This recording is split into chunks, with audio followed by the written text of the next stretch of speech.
The common Iora, Aegithina tiphia, is a small bird with a pleasant chirp, can be found throughout India and its surroundings to Southeast Asia. When visiting the field, I was very lucky to be able to document a common Iora bird feeding its young. This video will be divided into 2 episodes. Enjoy watching 5 minutes with this video in the first episode.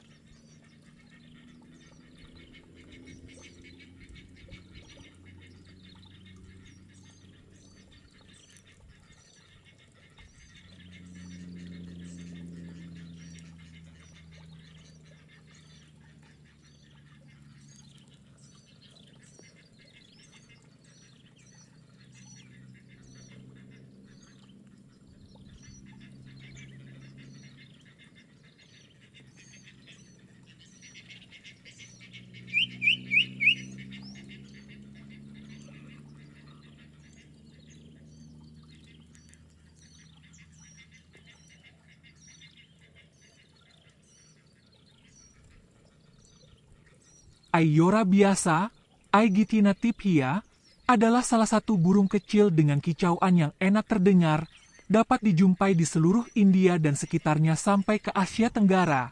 Saat berkunjung kelapangan sungguh beruntung dapat mendokumentasikan burung cipoh, kamen Iora, yang sedang memberikan makanan kepada anaknya. Video ini akan dibagi dalam 2 episode. Selamat menyaksikan 5 menit bersama video ini dalam episode pertama.